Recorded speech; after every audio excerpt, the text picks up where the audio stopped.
اخلاص و احتساب صرف اللہ، جو نیک کام کرے صرف اس کی خوشنودی کے لیے. یہاں تک کہ حضور کے سامنے ایک صحابی ایسے ہی محاورے میں رواں روی میں کہہ بیٹھے ما شاء اللہ و ما شئت، جو آپ چاہیں اور اللہ چاہیں. فوراً ڈانٹ دیا اجعلتنی للہ ندن، تم نے مجھے اللہ کا مد مقابل بنا دیا. مشیت صرف اس کی ہے. وما تشاءون الا ان یشاء اللہ.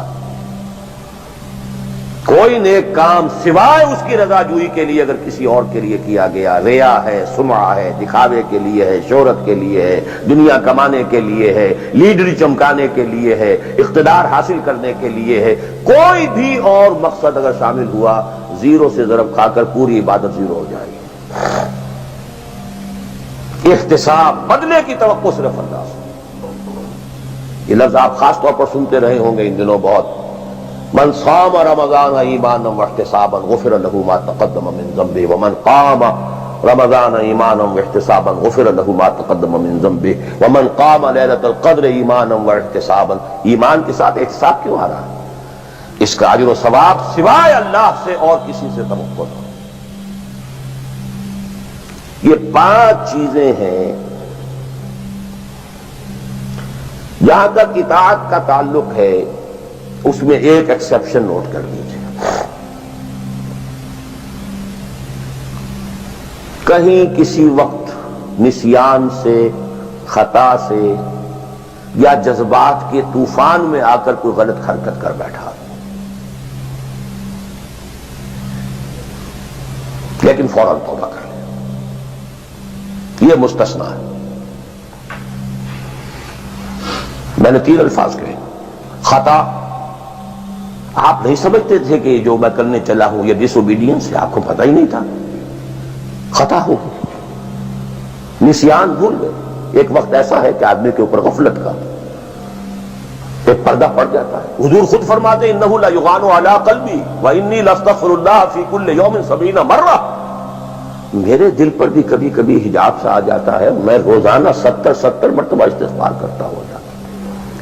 تو ہم اپنے حجابات پر حضور کے حجاب کو قیاس نہیں کر سکتے کہ نسبت خاک رب عالم پاک، وہ کوئی اور شے ہے، یہ کوئی اور شے ہے. لیکن یہ کہ باہر پردہ تو پڑتا ہے، اس میں کوئی غلط حرکت سرزد ہو گئی.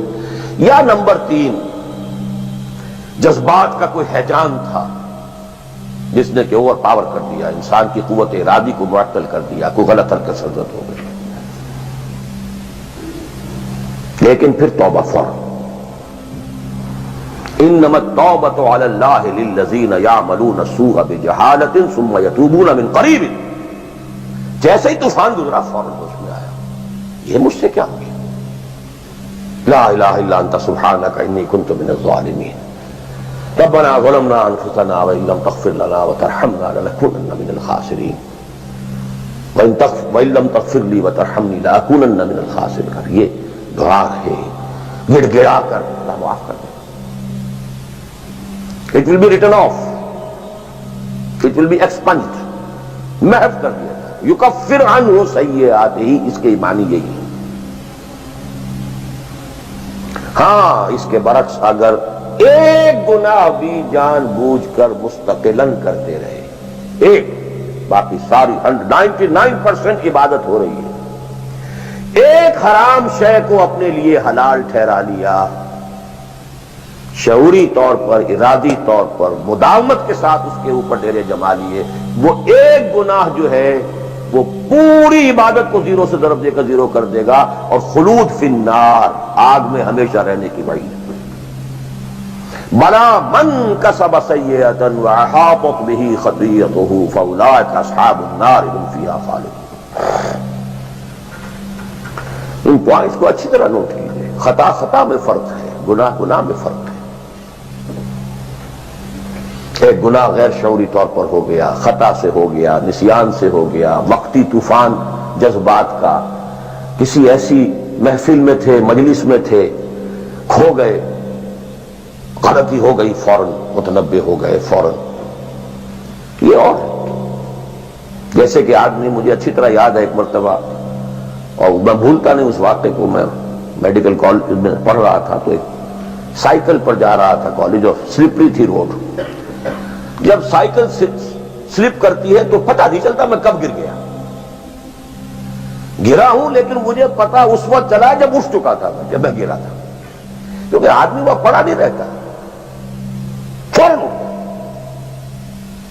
یہ جو ہے فوراً اٹھنا، ثم یتوبون من قریب، یہ بھی بعد میں معلوم ہوتا ہے کہ میں گرا تھا جبکہ اٹھ چکا ہوتا ہے، اتنا انسٹنٹینیس ہوتا ہے.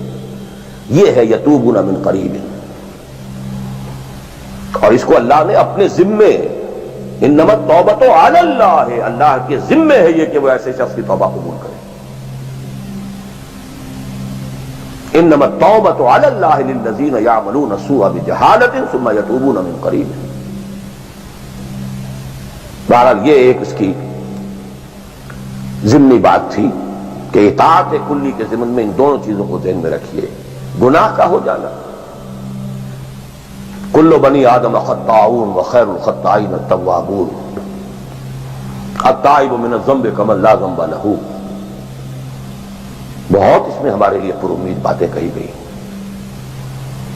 اللہ کو اپنے گناہگار بندے کی توبہ سے اتنی ہی خوشی ہوتی ہے جتنی کہ اس شخص کو ہوتی ہوئی جو ایک صحرا میں سفر کر رہا تھا. ایک ہی اونٹ تھا، اسی پر اس کا پانی تھا، اسی پر اس کا راشن تھا. تھوڑی دیر کے لیے سستانے کو لیٹا، آنکھ کھلی تو اونٹ غائب. دوڑ رہا ہے مشرق میں، مغرب میں، شمال میں، جنوب میں، تھک ہار کر بیٹھ گیا ہے. اب وہ موت کا انتظار کر رہا ہے. نہ پانی ہے، نہ کوئی غذا ہے، نہ کوئی سواری ہے کہ اس صحرا لقدق صحرا سے نکل سکے. کہ اچانک دیکھتا ہے کہ اونٹ تو کھڑا ہے، موجود ہے. تو اسے اتنی خوشی ہوتی ہے کہ وہ کہتا ہے اللہ تو میرا بندہ، میں تیرا رب.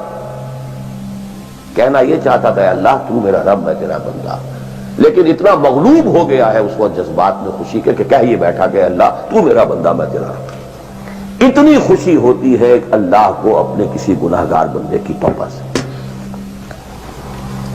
تو یہ وہ ہے وہ مسئلہ عارضی، فوری، لا علمی، جہالت، طوفان یا کسی ماحول کے فوری اثر کے تحت کوئی غلطی ہو گئی فوراً توبہ. لیکن یہ کہ اگر جان بوجھ کر کانشس ڈیسیژن ایک حرام شے کو بھی اگر مستقلاً اختیار کر لیا، بلا من کسب سیئۃ واحاطت بہ خطیئتہ فاولئک اصحاب النار هم فیہا خالدون. اب آئیے نیکسٹ، میں جسے آج ایک نیا اینگل کہہ رہا ہوں وہ کیا ہے. دیکھیے اطاعت کے دو پہلو ہیں، انفرادی اور اجتماعی. مجھے مراد کیا ہے؟ ان کی ریشو پروپورشن مختلف ہوگی. کوئی بہت آرگنائزڈ سوسائٹی ہے، اسٹیٹ کا کانسیپٹ ہے، اجتماعیت کا پڑھنا بہت بھاری ہو جاتا ہے، انفرادیت بہت محدود ہو جاتی ہے. کوئی بڑی پریمیٹیو سی سوسائٹی ہے، آرگنائزڈ اسٹیٹ نہیں ہے، تو انفرادیت کا دائرہ وسیع ہوتا ہے، اجتماعیت محدود ہوتی ہے. In various proportions. لیکن پہلے ان کو آئیڈینٹیفائی کیجئے، اس سے میری مراد کیا ہے. ایک وہ اللہ کی اطاعت ہے کہ جو ایک انسان کے اپنے بس میں ہے وہ کر سکتا ہے، چاہے بھوک آ جائے، فاقہ آ جائے، نقصان ہو جائے، جان کا اندیشہ ہو جائے، یہ کر سکتا ہے. ایک وہ اطاعت ہے جو کسی صورت کر ہی نہیں سکتا جب تک کہ اجتماعی ماحول نہ بدلے. کتنا ہی سنسیئر ہو، کتنا ہی نیک ہو، کتنا ہی فیصلہ کر لے، کر ہی نہیں سکتا. وہ اس کے ہاتھ میں ہے ہی نہیں. ایک ریاست ہے، آرگنائز اسٹیٹ ہے، اس کا لا ہے، آپ اس میں رہ رہے ہیں تو وہی قانون چلے گا. آپ کے بس میں نہیں ہے. آپ کا بیٹا فرض کیجئے خدا نہ خواستہ زنا کرے تو آپ سے رجم نہیں کر سکتے، چاہے آپ کا بیٹا ہے. You have no power, no authority. آپ کا اپنا بیٹا اپنی بیٹی چوری کر لے، آپ ہاتھ نہیں کاٹ سکتے. مجھے یاد آ رہا ہے لو ان فاطمہ بنت محمد سرقت، بالفرض ہی کہہ رہا ہوں نا میں بھی، مفروضے کے طور پر آپ نہیں ہاتھ کاٹ سکتے۔ ایک معاشرہ ہے جس کے اندر پوری معیشت جو ہے سود کے اوپر ہے، آپ سانس بھی نہیں لے سکتے کہ جو سود سے خالی ہو، امپاسبل۔ ایک اسٹیٹ ہے، آپ اس کے سٹیزن ہیں،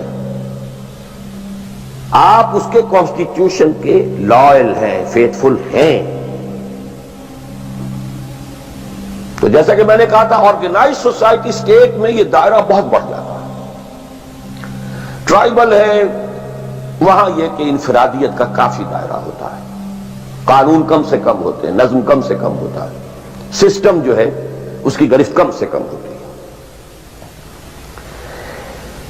اب دیکھیے، دو حیثیتیں دنیا میں ممکن ہیں، ایک انتہائی خوش بختی کی، انتہائی خوش قسمتی کی کہ ایک انسان ایک ایسے ماحول میں پیدا ہو گیا ہے، یا وہ ہجرت کر کے ایسے ماحول میں چلا گیا ہے جہاں ٹوٹل دین غالب ہے، دین قائم، نظام ہے ہی دین کا، حکومت ہے ہی اللہ کی۔ وہاں جا کر انسان کتنا how eight is he will feel, no friction, وہ بھی اللہ کی بندگی کرنا چاہتا ہے، ماحول بھی سازگار ہے، پورا نظام بھی اللہ کی بندگی پر ہے، پورا قانون بھی اللہ ہی کا نافذ ہے، پورا تعلیم کا ڈھانچہ بھی اللہ ہی کے ہدایت کے مطابق ہے، تمام ذرائع ابلاغ سے بھی اسی کے مطابق چیزیں ہیں جو نشر ہو رہی ہیں، آڈیو ویژول سب کچھ۔ انتہائی خوش قسمت، موسٹ فارچونیٹ کہ ایک انسان ایسے ماحول میں، لیکن فرض کیجئے کہ وہ ایسے ماحول میں ہے جہاں اللہ کا دین غالب نہیں، بہت محدود سا حصہ ہے جس میں وہ اللہ کا حکم مان سکتا ہے، نماز وہ پڑھ سکتا ہے، روزہ رکھ سکتا ہے، کوئی نہیں روکتا۔ اسرائیل میں بھی جا کے پڑھ لیجئے نماز اور روزہ، امریکہ میں کر لیجئے، بھارت میں کر لیجئے، کوئی نہیں روکتا، لوگ ہیں۔